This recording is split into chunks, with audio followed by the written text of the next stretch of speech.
सिंधु घाटी सभ्यता, है ना।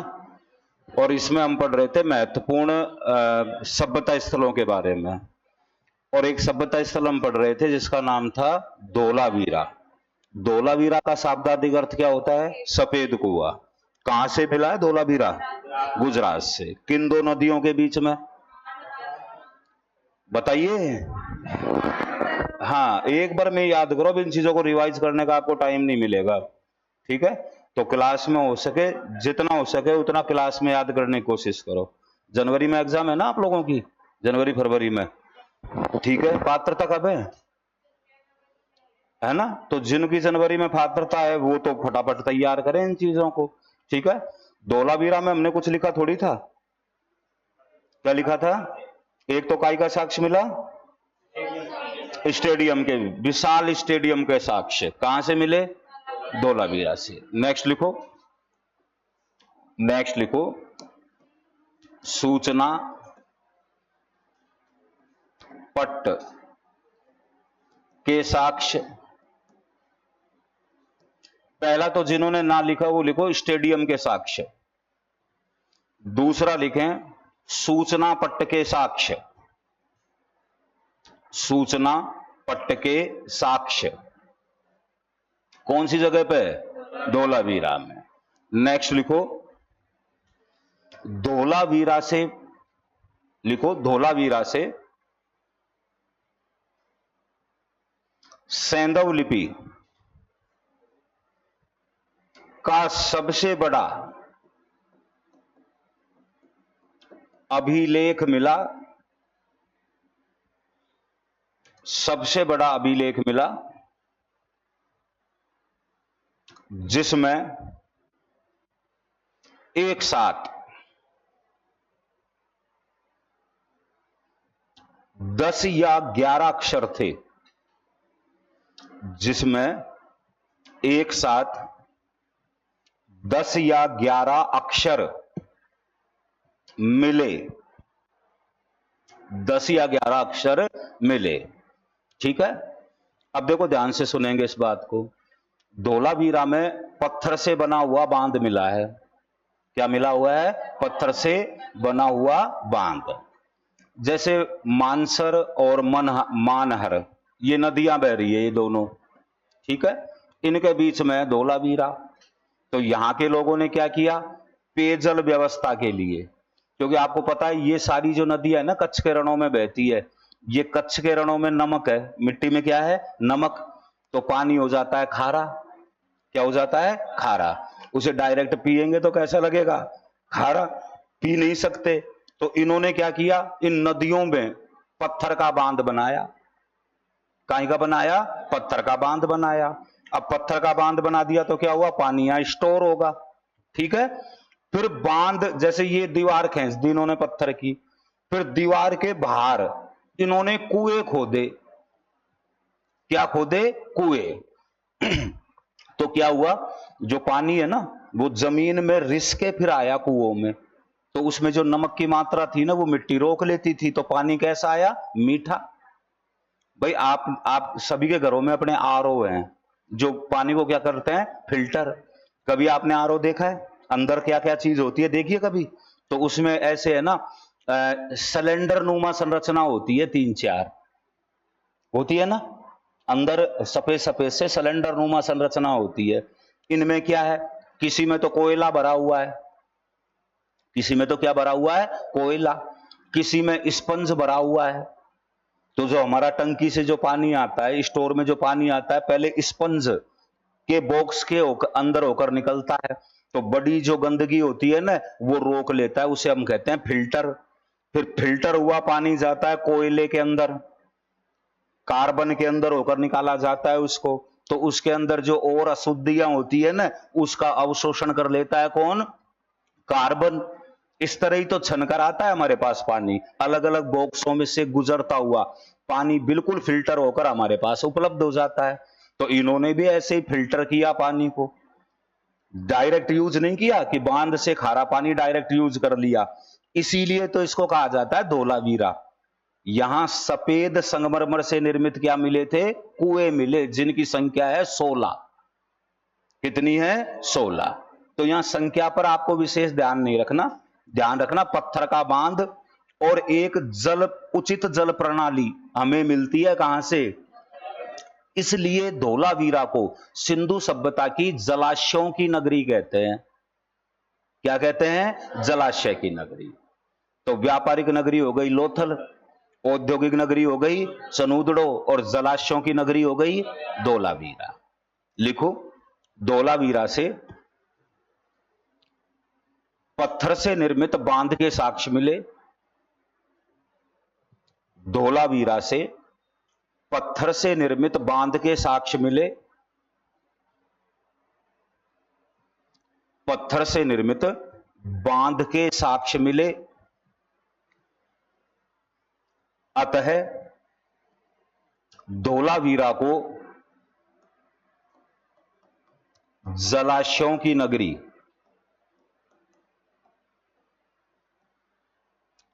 धोलावीरा को जलाशयों की नगरी कहा जाता है। जलाशयों की नगरी कहा जाता है। ठीक है, अब देखो ध्यान से सुनो।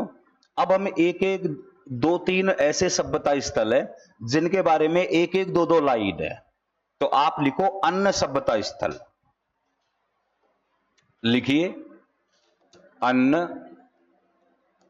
सभ्यता स्थल।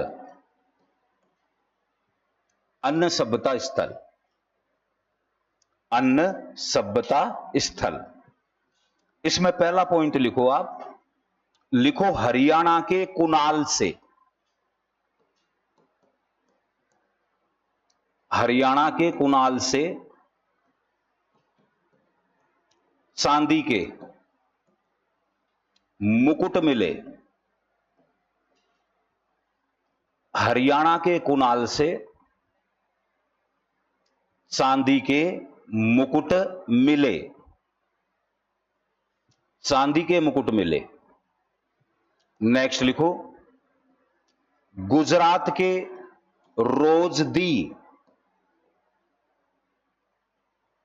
गुजरात के रोजदी से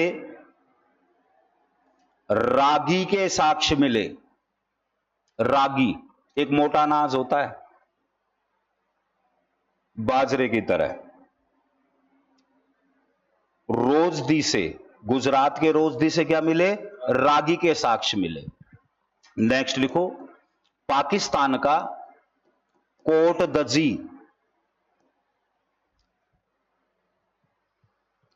पाकिस्तान का कोट दजी, पाकिस्तान का कोट दजी से कालीबंगा की तरह, कोट दजी से कालीबंगा की तरह प्राक हड़प्पा,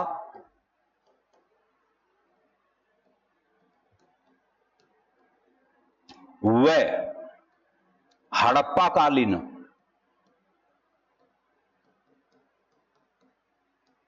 वह हड़प्पा कालीन साक्ष्य मिले। साक्ष्य मिले। ठीक है, अब लिखो पतन के कारण। पतन के कारण। लिखिए पतन के कारण। यानी इसके अंतर्गत हम यह पढ़ेंगे कि ये इतनी बड़ी जो सभ्यता थी, सिंधु घाटी सभ्यता, जो 3 देशों में फैली हुई थी, लगभग 13 लाख वर्ग किलोमीटर में इस सभ्यता के क्या मिले? अवशेष मिले। 3 देशों में इसके अवशेष मिले, अफगानिस्तान, पाकिस्तान और भारत। ये इतनी बड़ी जो सभ्यता थी, ये कैसे उजड़ी, खत्म कैसे हुई?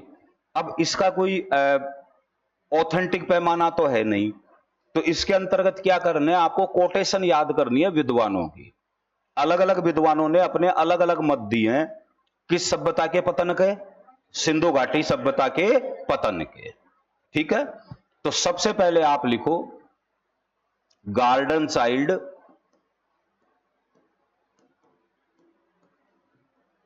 और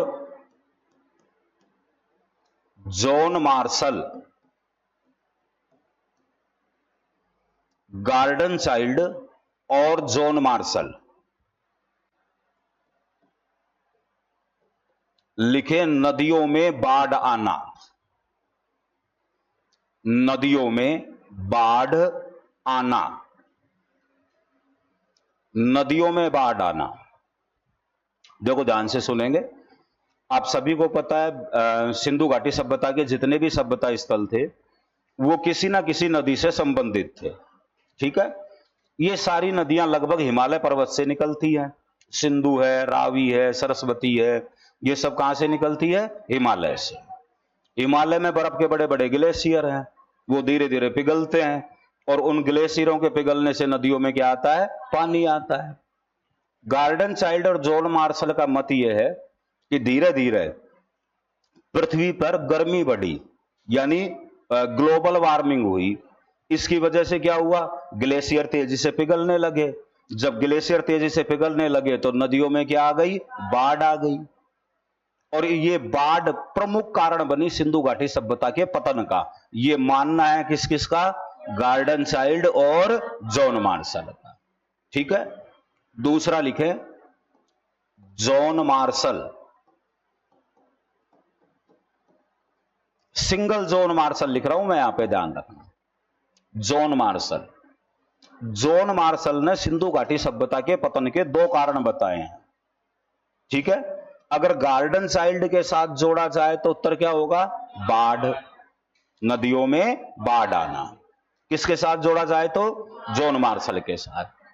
ठीक है, नदियों में बाढ़। सर्वाधिक प्रश्न यही पूछा गया है, ध्यान रखना। सर्वाधिक बार प्रश्न यही पूछा गया है। अगर मान लीजिए इस तरह का प्रश्न बने, जॉन मार्शल के अनुसार सिंधु घाटी सभ्यता के पतन का कारण क्या है, और उसमें केवल बाढ़ ही हो, तो फिर आपको बाढ़ करना है उत्तर। जॉन मार्शल ने एक समय पर यह भी कहा था कि सिंधु घाटी सभ्यता के पतन का कारण था प्रशासनिक शिथिलता। क्या था? प्रशासनिक शिथिलता। जॉन मार्शल ने बताया कि भाई इतना बड़ा जो सिस्टम जो चल रहा था वो किसी ना किसी प्रशासनिक व्यवस्था से बंधा हुआ था। धीरे धीरे ये प्रशासनिक व्यवस्था कमजोर पड़ जाती है और लोग यहां से धीरे धीरे निकलना शुरू कर देते हैं और अंततः ये सभ्यता क्या हो जाती है? नष्ट हो जाती है। तो यहां जॉन मार्शल के साथ आप लिखो प्रशासनिक शिथिलता।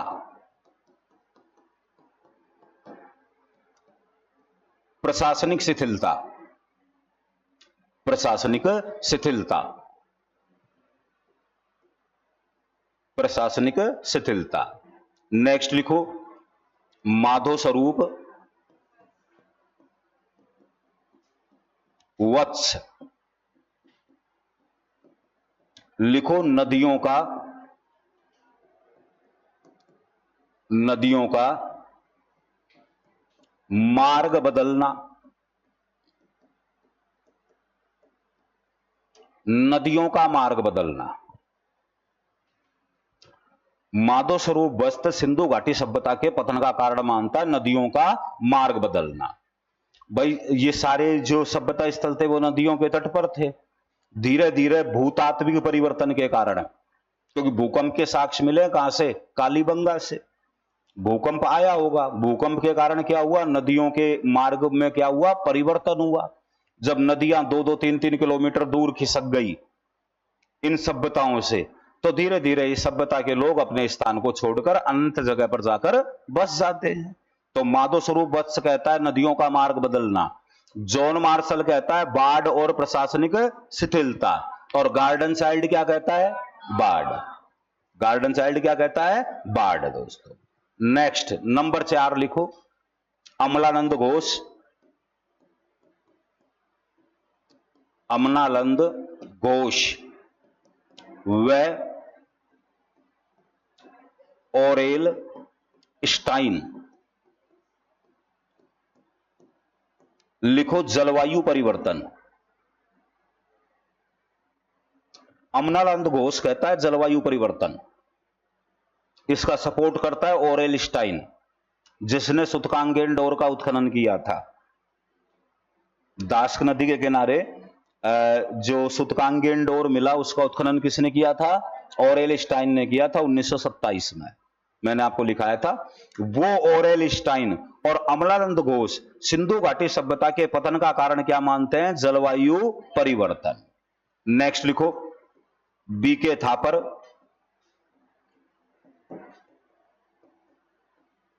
वे फायर सर्विस,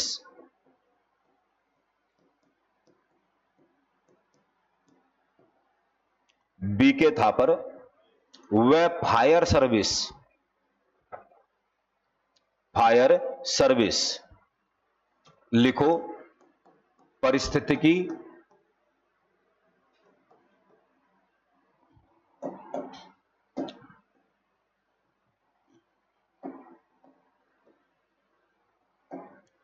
परिस्थितिकी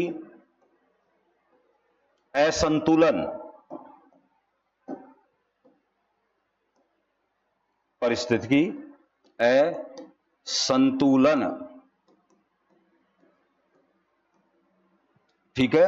यानी पूरा ही जो परिस्थितिकी सिस्टम था ना वो असंतुलित हो गया, इसके कारण ये सभ्यता के लोग यहां से उजड़ जाते हैं। ये बात कहता है बीके थापर और फायर सर्विस।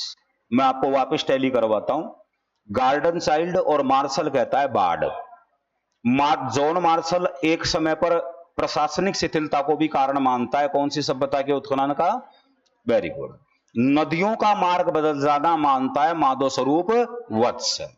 अमलानंद घोष मानता है जलवायु परिवर्तन और बीके थापर मानता है परिस्थितिकी असंतुलन।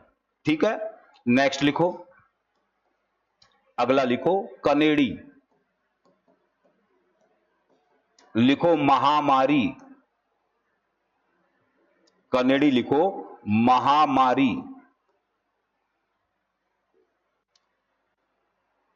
जब मोहनजोदड़ो खोदा गया था ना तो मोहनजोदड़ो के 5वें और अंतिम स्तर पर कई नरकंकाल बिखरे हुए मिले। मैंने आपको बताया था मोहनजोदड़ो 5 बारी तो उजड़ा और 5 बारी बसा।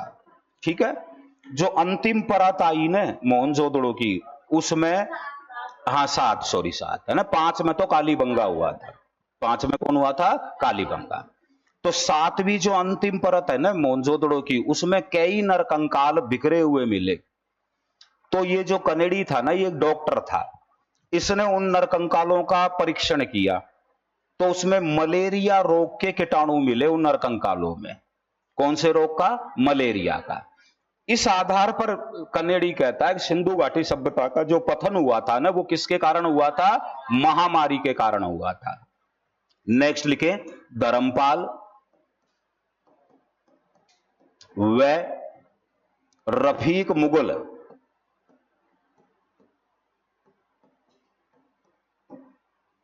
धर्मपाल और रफीक मुगल लिखो घग्गर, हाकड़ा, नदी का सूख जाना, घग्गर हाकड़ा, नदी का सूख जाना। आप तो लिखो ना मैडम, दोनों अलग अलग हैं। हाकड़ा जाती है पाकिस्तान, घग्गर आती है भारत में।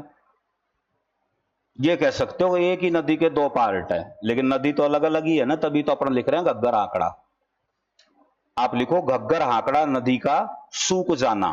कारण मानता है कौन कौन? धर्मपाल और रफीक मुगल। ठीक है, इसमें जॉन मार्शल की कोटेशन, कनेडी की कोटेशन आपको अधिक याद करनी है, ध्यान रखना। ठीक है, ज्यादातर जो क्वेश्चन लगे हैं ना वो इन्हीं से लगे हैं, मैं आपको अधिकतम लिखा रहा हूं। एक और विद्वान हुआ है जिसका नाम है, लिखो लैम्बिरिक, और लैम्बिरिक कहता है सिंधु नदी का मार्ग बदलना, सिंधु नदी का मार्ग बदलना। ये लैम्ब्रिक की कोटेशन है, सिंधु नदी का मार्ग बदलना।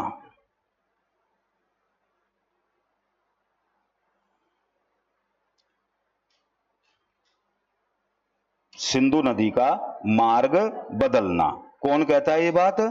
लैम्ब्रिक कहता है। तो ये थोड़ा सा आपको ध्यान रखना होगा सिंधु घाटी सभ्यता के संदर्भ में दोस्तों, पतन के कारणों में। ठीक है, अब आप लिखो वैदिक सभ्यता। वैदिक सभ्यता,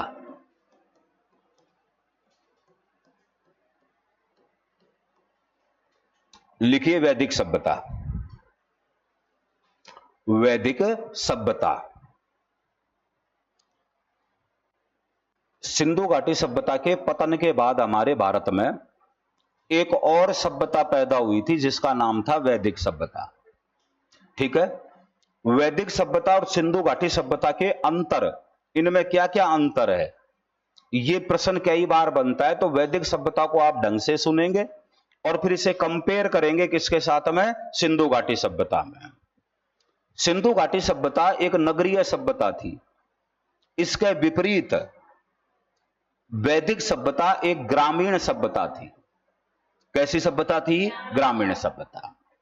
विद्वानों की मान्यता के अनुसार जब सिंधु घाटी सभ्यता जब का पतन हो गया तो कुछ लोग तो मारे गए, जैसे नदियों में बाढ़ आई, प्रमुख कारण यही माना जाता है जो जॉन मार्शल और गार्डन चाइल्ड ने कहा था। नदियों में जब अचानक बाढ़ आई तो सभी लोग पानी से घिर गए, क्योंकि सारी नदियां कहां से आ रही थी? हिमालय से आ रही थी। सब में एक साथ पानी आया प्रेशर से, तो ये लोग गिर गए। तो जो स्वस्थ थे, जवान थे, वो तो वहां से भाग लिए, और बूढ़े, महिला और बच्चे, बीमार, असमर्थ जो लोग थे वो सब नदियों में बह गए, नष्ट हो गए सबके सब। तो जो बचे ना, उन्होंने वापस जीरो से अपने आप को शुरू किया और एक सभ्यता पैदा हुई जिसका नाम क्या रखा गया? वैदिक सभ्यता। मोटे तौर पर यह माना जाता है, बाकी इन दोनों सभ्यताओं को अलग अलग ही पढ़ा जाता है और अलग अलग ही माना जाता है। आप लिखो 1500 ईसा पूर्व से 1500 ईसा पूर्व से 600 ईसा पूर्व 1500 ईसा पूर्व से 600 ईसा पूर्व के मध्य भारत में वैदिक सभ्यता का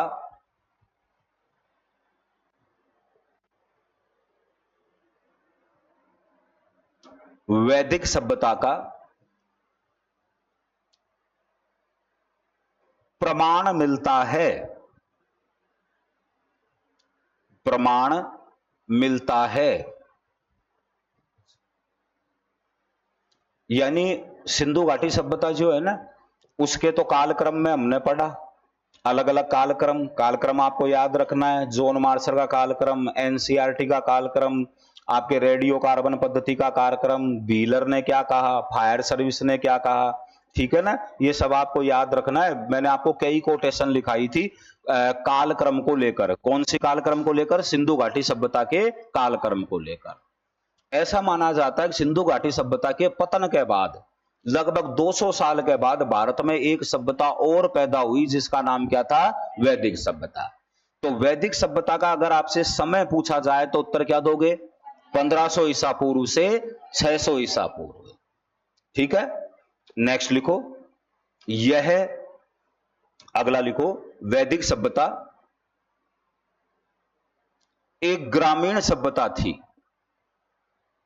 वैदिक सभ्यता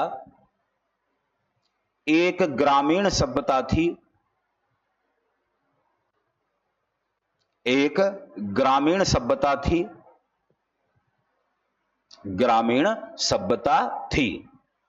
अब देखो, वैदिक सभ्यता के भी दो पार्ट हैं। कितने पार्ट हैं? दो पार्ट। वैदिक सभ्यता के कोई भी भौतिक साक्ष्य नहीं मिले। क्या नहीं मिले? भौतिक साक्ष्य। जैसे आपने देखा सिंधु घाटी सभ्यता तो पूरी टिकी भौतिक साक्ष्य पर रही है।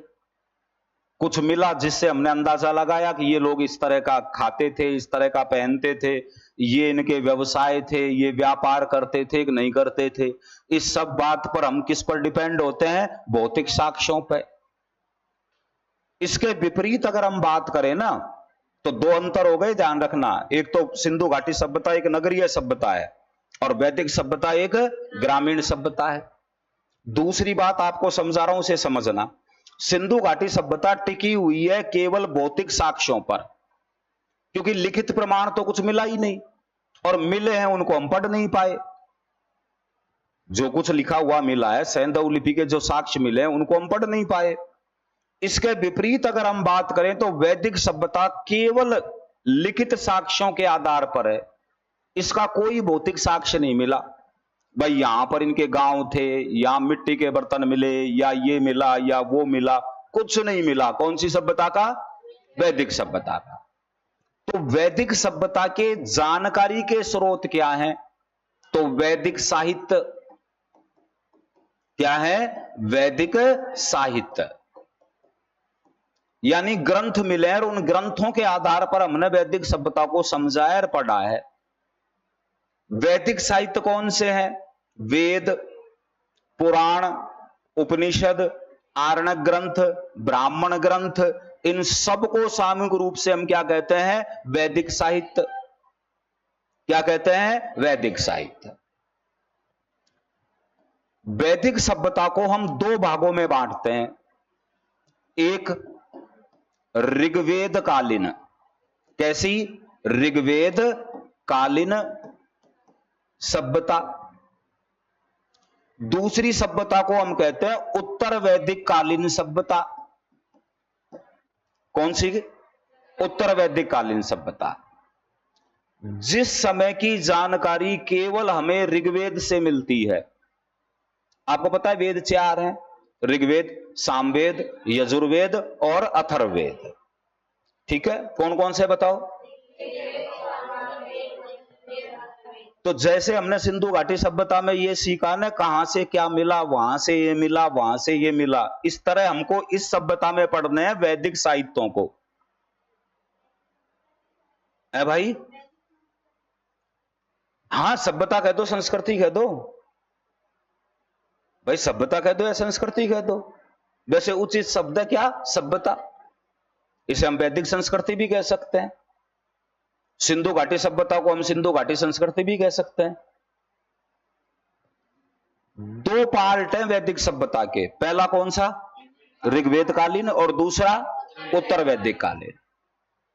जिस समय की जानकारी हमें केवल ऋग्वेद से मिलती है वो समय, वो सभ्यता क्या कहलाती है? ऋग्वेद कालीन।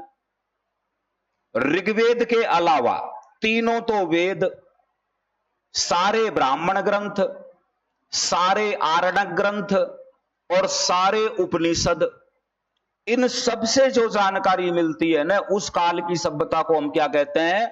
उत्तर वैदिक कालीन। क्या कहते हैं? उत्तर वैदिक कालीन।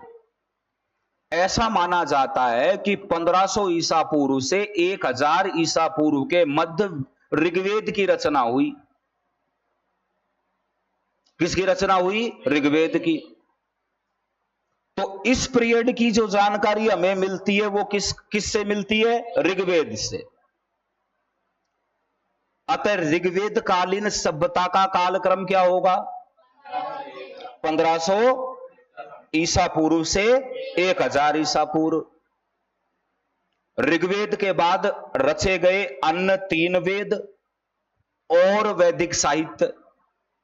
तो तीनों वेद, सामवेद, यजुर्वेद, अथर्ववेद, इनसे जो जानकारी मिलती है ना, वो काल क्या कहलाता है? उत्तर वैदिक काल। और उत्तर वैदिक काल माना जाता है 1000 ईसा पूर्व से 600 ईसा पूर्व। अगर ऑल ओवर हम बात करें, मोटे तौर पर हम बात करें ना वैदिक सभ्यता का कालक्रम, तो उत्तर क्या देना है? 1500 ईसा पूर्व से 600 ईसा पूर्व। इसके भी दो पार्ट हैं, एक तो कौन सा? ऋग्वेद कालीन सभ्यता, और एक उत्तर वैदिक कालीन सभ्यता। ऋग्वेद कालीन सभ्यता उसे कहा जाता है जिसकी जानकारी किससे मिलती है? केवल ऋग्वेद से। ऋग्वेद में जो जो कुछ लिखा हुआ है ना, वो समय हम मानते हैं 1500 से 1000 का। और अन्य वैदिक साहित्यों में जो जानकारी मिलती है ना, उसको हम कहते हैं उत्तर वैदिक कालीन सभ्यता। और इसका कालक्रम माना जाता है 1000 से 600 ईसा पूर्व। लिखो, वैदिक सभ्यता, वैदिक सभ्यता के दो भाग हैं। वैदिक सभ्यता के दो भाग हैं। पहला लिखो ऋग्वेद कालीन सभ्यता, ऋग्वैदिक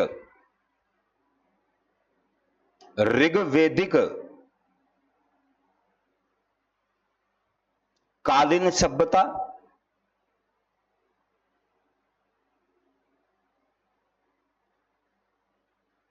इसमें आप लिखो जिस समय की जानकारी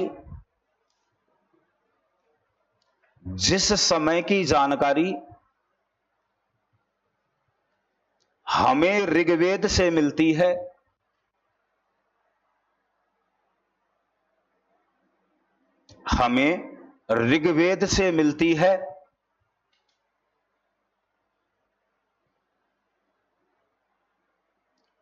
उस सभ्यता को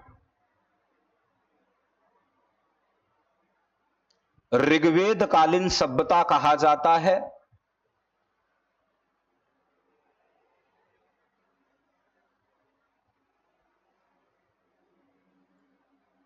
जिसका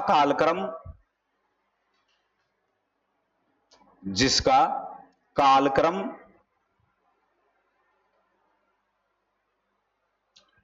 1500 ईसा पूर्व से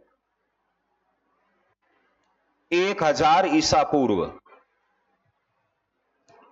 1500 ईसा पूर्व से 1000 ईसा पूर्व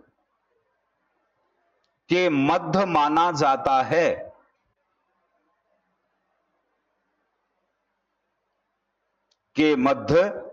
जाता है। दूसरा लिखें उत्तर वैदिक सभ्यता, उत्तर वैदिक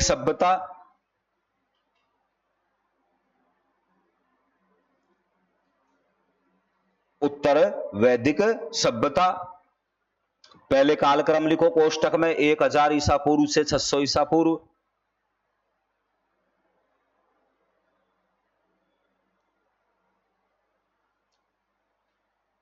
एक 1000 से 600 ईसा पूर्व। इसमें आप लिखो ऋग्वेद के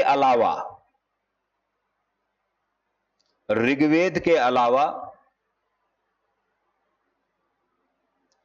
बचे तीनों वेद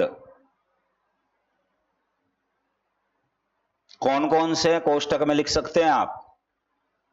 ऋग्वेद के अलावा बचे तीनों वेद लिखो सामवेद, यजुर्वेद और अथर्ववेद।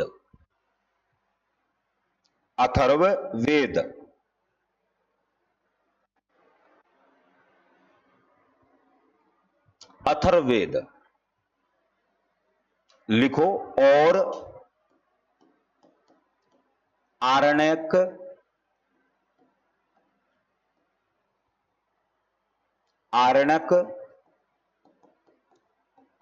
ब्राह्मण ग्रंथों व उपनिषदों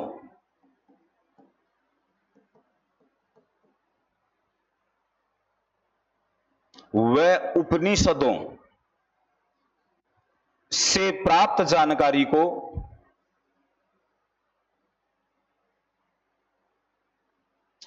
उत्तर वैदिक सभ्यता कहा जाता है। उत्तर वैदिक सभ्यता कहा जाता है। उत्तर वैदिक सभ्यता कहा जाता है। भाई पहले रचे गए थे वेद। क्या रचे गए थे? वेद। वेद बहुत विस्तृत थे, बड़े थे वेद। तो फिर वेदों की मोस्ट बातों को निकाला गया अलग किताबों में, उन्हें कहा गया ब्राह्मण ग्रंथ। क्या कहा गया? ब्राह्मण ग्रंथ। ब्राह्मण ग्रंथों की रचना हुई वेदों के बाद में। किनके बाद में? वेदों के बाद में। धीरे धीरे मानव की बुद्धि, पहले तो क्या थी, जितनी बुद्धि थी मानव की उतने प्रश्न ऋग्वेद में मिल जाते थे। यानी मानव के मन में जितने भी प्रश्न उठते थे ना, सबके उत्तर कहां मिल जाते थे? ऋग्वेद में। फिर विद्वानों को लगा कि जो वेद हैं वो काफी बड़े हैं, इनको थोड़ा सॉल्ट करें और उपयोगी उपयोगी जो मंत्र हैं उनको अलग लिखें, यानी नोट्स बनाएं वेदों के। तो वेदों के जो नोट्स बने उनको नाम क्या रखा गया? ब्राह्मण ग्रंथ। बाद में जाकर मानव ब्राह्मण ग्रंथों के माध्यम से ही अपना जीवन चलाता था, लेकिन धीरे धीरे मानव की बुद्धि विकसित हुई और मानव के पास ऐसे ऐसे क्वेश्चन आने लगे जिनके जवाब न तो वेदों में थे और न ब्राह्मण ग्रंथों में थे। तो फिर विद्वानों ने लिखे आरण्यक। क्या लिखे? आरण्यक। कुछ दिनों तक आरण्यकों ने भी मानव के अंदर उठने वाली सभी उत्कंठाओं को शांत किया। किसको किया? सब जो जिज्ञासाएं उठती थी ना, उन सबको शांत करने का प्रयास किया। किन्होंने? आरण्यकों ने। लेकिन फिर धीरे धीरे मानव के अंदर और प्रश्न आने लगे। ये वेद वगैरह है ना, इनमें लौकिक जीवन से संबंधित बातें हैं। कैसे जीवन से संबंधित? लौकिक जीवन से, यानी वर्तमान का जो हमारा जीवन है उसको कैसे समृद्ध बनाया जाए, उसे कैसे जिया जाए ताकि शांति से अपना जीवन व्यापन हो सके। लेकिन धीरे धीरे मानव के अंदर ऐसे प्रश्न भी आने लगे कि जन्म के पहले और मृत्यु के बाद मैं कहां जाऊंगा। भाई, जन्म और मृत्यु के बीच का जो समय होता है उसको जीवन कहते हैं। उस जीवन को उन्नत बनाने के सभी साधन लिखे हुए हैं वैदिक ग्रंथों में, वेदों में। वेदों का सोर्ट क्या है? ब्राह्मण। ब्राह्मणों के बाद लिखे गए क्या? आरण्यक। लेकिन फिर मानव के अंदर ऐसी ऐसी क्वेश्चन होने लगे कि जन्म से पहले और मृत्यु के बाद हमारा अस्तित्व क्या होगा। तो फिर विद्वानों ने ऐसे प्रश्नों को सोल्व करने के लिए ग्रंथ लिखे। उनका नाम क्या था? उपनिषद। ये सब वेदों के ही पार्ट हैं। किसके पार्ट हैं? वेदों के। उपनिषदों में हमारे ऋषि महर्षियों ने इतना लिख दिया कि आज तक हमें वहां से मार्गदर्शन मिल रहा है। उपनिषद सफिशिएंट रहे हमारी सारी जिज्ञासाओं के लिए। इसलिए उपनिषदों के बाद वैदिक ग्रंथ लिखने की परंपरा क्या हो गई? समाप्त। इसीलिए तो उपनिषदों को वेदांत कहते हैं। क्या कहते हैं? वेदांत। यहां वेदों का अंत हो गया, फिर और विश्लेषण करने की आवश्यकता ही नहीं पड़ी। वेद कितने होते हैं? 4। एक ऋग्वेद, दूसरा सामवेद, तीसरा यजुर्वेद और चौथा अथर्ववेद। तो ऋग्वेद में जो जानकारी मिलती है ना, वो 500 साल की मिलती है, 1500 से 1000। इसके अलावा सारे तो ये तीनों वेद, पूरे ब्राह्मण, पूरे आरण्यक और पूरे उपनिषद, इन सब से मिलाकर हमको 400 साल की जानकारी मिलती है, 1000 से 600 ईसा पूर्व। जिस काल की जानकारी हमें ऋग्वेद से मिलती है वो तो हो गया ऋग्वेदिक कालीन सभ्यता, और ऋग्वेद के अलावा अन्य वैदिक साहित्यों से जिस काल की जानकारी मिलती है वो कहलाता है उत्तर वैदिक कालीन सभ्यता। क्या कहा जाता है? उत्तर वैदिक कालीन सभ्यता। इसे अभी याद कर लो। वैदिक साहित्यों का सही क्रम क्या है? नंबर 1 वेद, दूसरा ब्राह्मण, तीसरा आरण्यक और चौथा, कई बार आ चुका है सेकंड ग्रेड में यह प्रश्न कि वैदिक साहित्यों के लेखन का या वैदिक साहित्यों का सही क्रम क्या है। ठीक है, वापस बोलो देखे सही क्रम क्या है? वेद, ब्राह्मण, आरण्यक और उपनिषद। उपनिषदों के बाद कुछ लिखने की आवश्यकता ही नहीं पड़ी, इसीलिए उपनिषदों को क्या कहते हैं? वेदांत। क्या कहते हैं? वेदांत। ठीक है, इनके बारे में अपन बात करेंगे। आरण्यक ग्रंथों के बारे में भी सीखेंगे, ब्राह्मण ग्रंथों में क्या है वो भी हम सीखेंगे, उपनिषदों किससे संबंध में आने वाले प्रश्नों को भी सीखेंगे, और वेदों के बारे में भी हम प्रारंभिक जानकारी प्राप्त करेंगे। ध्यान रखना। क्यों? क्योंकि सिंधु घाटी सभ्यता का जिस तरह से आधार है भौतिक साहित्य, भौतिक वस्तुएं, अगर भौतिक वस्तुओं को हटा दें तो सिंधु घाटी सभ्यता में जानकारी का कोई स्रोत ही नहीं है। भौतिक वस्तु का मतलब है मानव द्वारा छोड़े गए अवशेष, मानव द्वारा छोड़े गए अवशेष सभ्यता की क्या कहलाते हैं? भौतिक वस्तुएं। जैसे तंदूरनुमा चूल्हा मिला कालीबंगा में, जुते हुए खेत मिले, अग्निवेदियां मिली, है ना, तो उससे अपन को पता चला कि ये हवन भी करते थे। जुते हुए खेत मिले तो हमको पता चला कि ये खेती भी करते थे। वैदिक सभ्यता के इस तरह से भौतिक साक्ष्य नहीं मिले। उसका रीजन है, सिंधु घाटी सभ्यता के लोगों का मुख्य व्यवसाय था व्यापार और उद्योग, इसलिए उन्हें एक जगह पर बसना पड़ा। भाई आप उद्योग चलाओगे तो आपको एक जगह पर रहना पड़ेगा परमानेंट। चूंकि वो एक जगह पर परमानेंट रहे तो उनके द्वारा छोड़ी गई वस्तुएं हमको मिल गई। लेकिन वैदिक सभ्यता का जो लोग थे उनका मुख्य व्यवसाय था पशुपालन। क्या था? पशुपालन। और पशुओं को पालने के चक्कर में उन्हें जगह चेंज करनी पड़ती थी। जैसे मान लीजिए यहां अच्छा चारा है, कुछ दिन यहां पर डेरा डाल लिया, यहां का चारा खत्म हो गया पशुओं को, तो उन पशुओं को लेकर वो अनंत जगह पर जाकर बस गए। तो इसलिए एक जगह स्थायी रूप से बस नहीं पाए वो लोग, इसलिए उनके भौतिक साक्ष्य हमें क्या मिलते हैं? बिल्कुल नहीं मिलते। अतः हमें डिपेंड होना पड़ता है साहित्यों के ऊपर, वैदिक साहित्यों के ऊपर, और वैदिक साहित्यों के आधार पर ही हम वैदिक सभ्यता को दो भागों में बांटते हैं। ठीक है, अब बात आती है वैदिक सभ्यता को चलाया किसने था, कौन निर्माता थे वैदिक सभ्यता के? सिंधु घाटी सभ्यता के निर्माताओं के कोटेशन में मैंने आपको 3-4 कोटेशन लिखवाई थी, अगर आपको याद हो तो। यूं तो मैंने 6 लिखवाई थी आपको। कितनी? 6, अगर याद हो तो। रोमिला थापर, ग्रामीण सभ्यता लिखवाई थी ना। ग्रामीण सभ्यता के लोगों ने सिंधु घाटी सभ्यता को बसाया। आर्य कहता है लक्ष्मण स्वरूप, राकलदास बनर्जी कहता है क्या? द्रविड़। गार्डन चाइल्ड कहता है, बताओ, सुमेरियन। कौन कहता है? सुमेरियन। और व्हीलर कहता है दस्यु।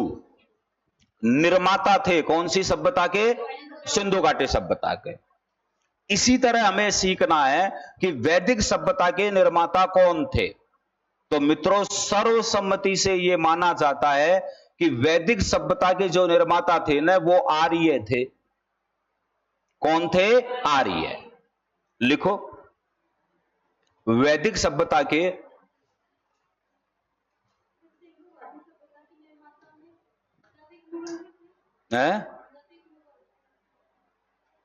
लिखवाया क्या मैंने आपको? है तो बस लिखो, सिंधु घाटी सभ्यता के, ऋग्वैदिक सभ्यता के निर्माता आर्यों को माना जाता है। आर्यों को माना जाता है। वैदिक सभ्यता के निर्माता आर्यों को माना जाता है। या यहां लिखो, आर्य वैदिक सभ्यता के निर्माता थे। आगे लिखो, आर्य एक प्रकार की जाति थी। आर्य एक प्रकार की जाति थी।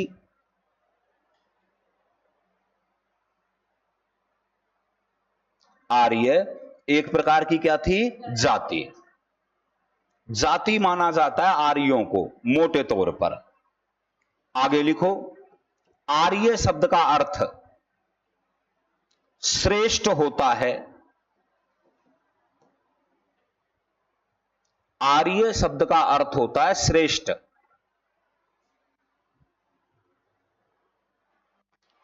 आर्य शब्द का अर्थ होता है श्रेष्ठ।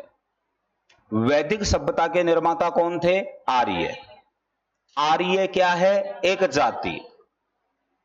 आर्य शब्द का अर्थ पूछा जाए तो उत्तर क्या दोगे? श्रेष्ठ। क्या दोगे? श्रेष्ठ। लिखो, ऋग्वेद में आर्य शब्द का उल्लेख 36 बार हुआ है। ऋग्वेद में आर्य शब्द का प्रयोग 36 बार हुआ है। 36 बार हुआ है। अभी हम निर्माताओं के बारे में बात कर रहे हैं, जिन्होंने कौन सी सभ्यता लिखी, कौन सी सभ्यता चलाई? वैदिक सभ्यता। वैदिक सभ्यता के निर्माता कौन माने जाते हैं? आर्य। आर्य एक वर्ग, एक जाति का नाम है। आर्य शब्द का अर्थ होता है श्रेष्ठ या अग्रणीय। श्रेष्ठ या अग्रणीय। जो अग्रणीय है वो ही श्रेष्ठ है, जो श्रेष्ठ है वो ही क्या है? अग्रणीय। आर्य शब्द का प्रयोग ऋग्वेद में हमें कितने बार मिलता है? 36 बार। कितने बार? 36 बार। अब बात यह आती है कि आर्य कौन थे? आर्य कौन थे? ये क्या हमारे भारत के लोकल निवासी थे या ये बाहर से आए? इस पर हम बात करेंगे, इस टॉपिक पर। तो आप लिखो आर्यों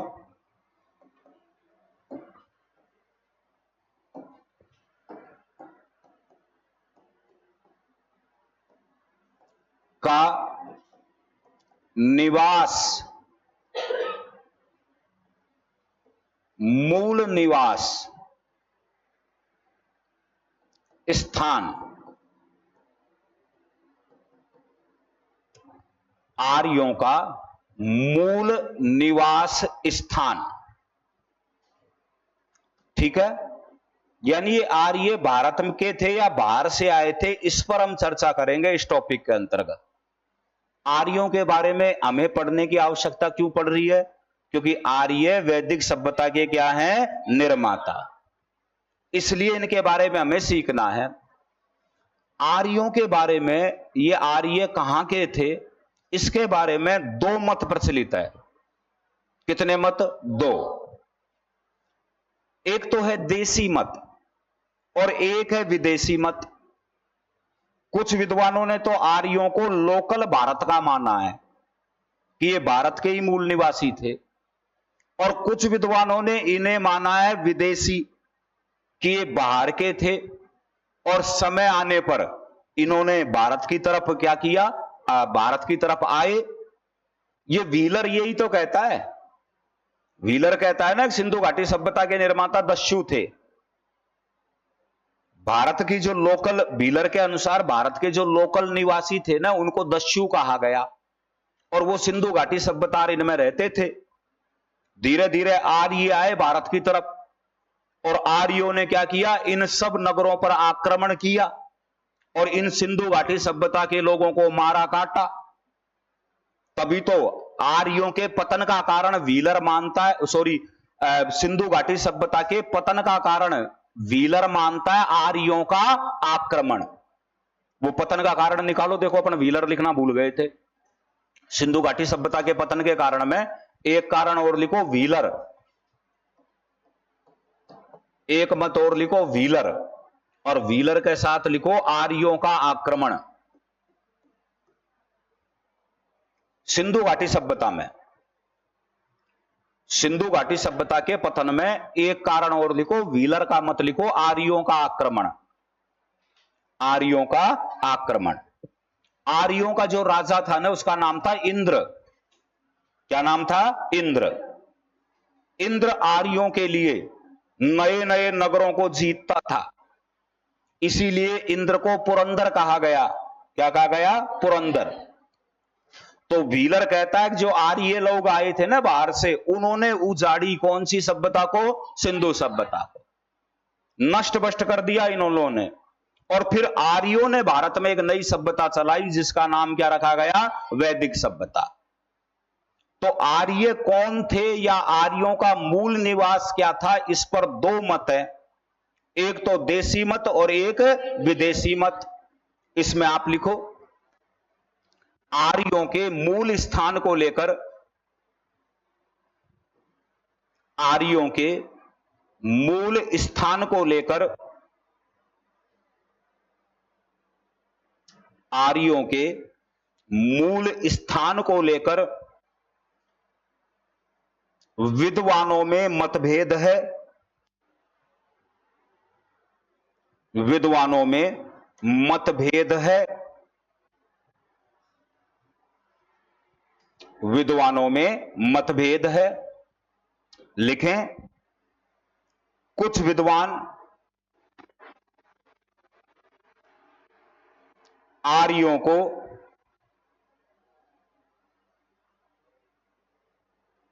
देसी, आर्यों को देसी व कुछ विद्वान विदेशी मानते हैं। विदेशी मानते हैं। पहला लिखो देसी मत। पहला लिखो देसी मत।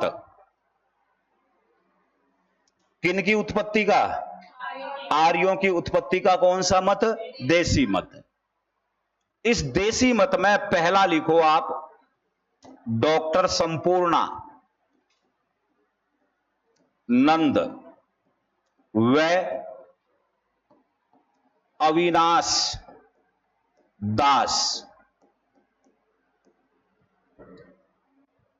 डॉक्टर संपूर्णानंद और अविनाश दास।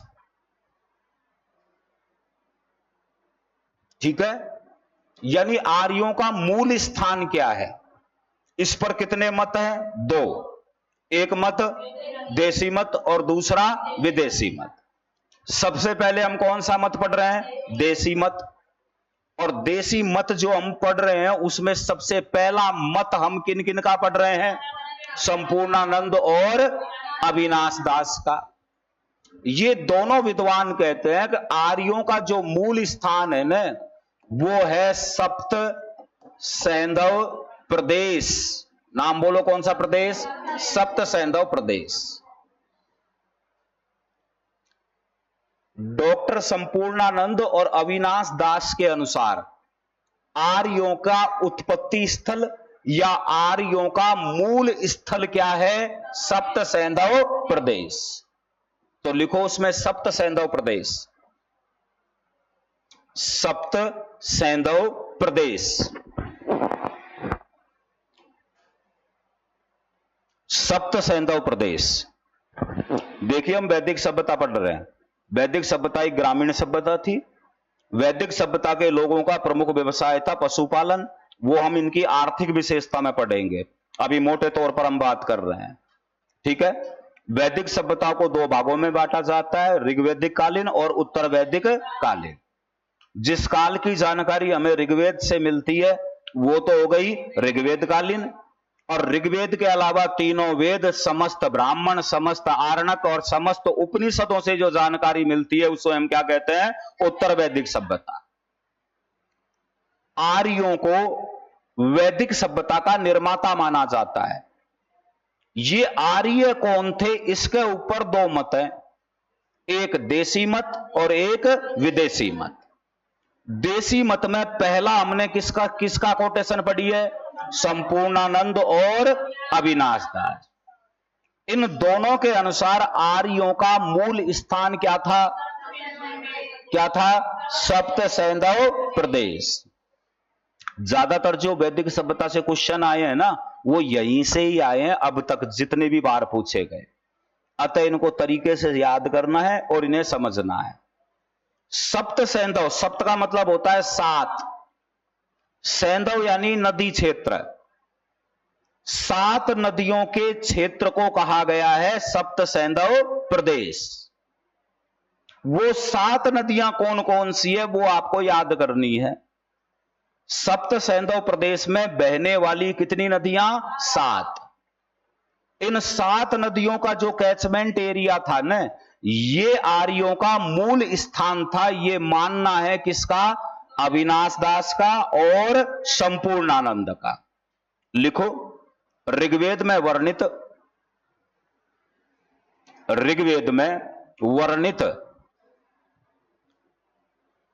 सात नदियों, ऋग्वेद में वर्णित 7 नदियों के क्षेत्र को, 7 नदियों के क्षेत्र को सप्त सैंधव प्रदेश कहा जाता है। सप्त सैंधव प्रदेश कहा जाता है। आ जाओ आप लोग, आ जाओ, आराम से आ जाओ, चुपचाप बैठो, टीचर थोड़ी आया अभी। चलो सप्त सैंधव प्रदेश के बारे में पर बात करेंगे। कितनी नदियां हैं बताओ? 7। किन के अनुसार?